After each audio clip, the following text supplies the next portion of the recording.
The lamestream media's normalization of extreme views, particularly those emanating from the black heart authoritarian right, which is really wrong, is not a mistake, not a glitch, but a feature in the system as it's been architected. We are dealing here with a grand theater of consent manufacturing, curated by corporate mandarins whose loyalties lie not with truth, but with capital, continuity, and the maintenance of the status quo.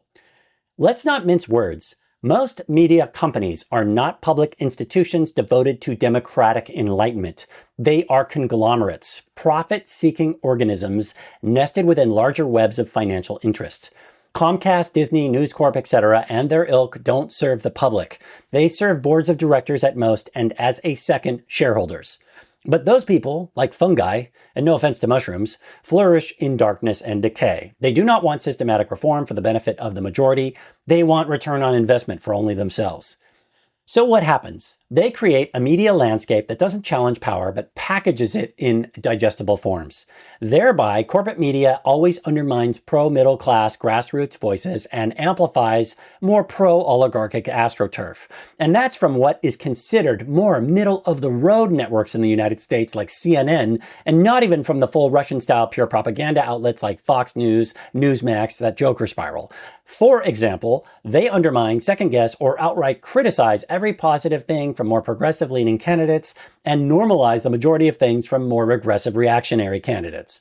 A landscape where both sides are given equal footing, even from one side when they're trafficking in barely veiled fascism, and the other in tepid liberalism at best or neoliberalism at worst, results in a hall of mirrors where genocidal policies are treated as mere controversial opinions, and white nationalism is rebranded as economic anxiety. This normalization is not accidental. It is systematic, because the architecture of ownership determines the architecture of narrative. When tub-girling oil companies or psychotic defense contractors, which are really offense contractors, or date-rapey tech pro-illionaires own the platforms, you can bet your last molecule of serotonin they're not going to support radical critiques of cutthroat capitalism or serious examinations of racial or ecological justice. Instead, they court controversy not to ignite dialogue, but to drive engagement. Rage clicks are currency. Outrage is the algorithm's sacred cow. Right-wing extremism then becomes not just tolerated, but profitable. It is reality television with higher stakes. It draws eyes, it generates fear, and it creates an atmosphere of perpetual emergency in which deeper systematic change is always deferred. Because who has time for climate reparations when there's a new migrant caravan on the way? And what does this do to the collective psyche? It shifts the Overton window, it makes the unthinkable speakable, the outrageous negotiable. Suddenly, the idiocracy is debating whether trans people have the right to exist or whether child labor laws are overreaching. This is not discourse, this is necromancy. It is the resurrection of ancient hatreds under the guise of free speech.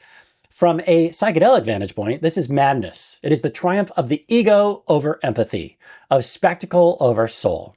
A society that cannot distinguish between a lie and a viewpoint is not a society, it is an open-air asylum.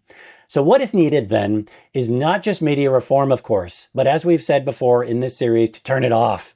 Tune into and drop back into more of the real world away from scrying screens. Engage in the rewilding of consciousness itself, which is a return to direct experience, to the logos that bubbles up in silence, in sacred communion with things like nature. We must learn again to continue to feel truth, to taste it on the tongue of intuition, because the corporate media is not going to save us, old school or even new school. It is Gorgon's head.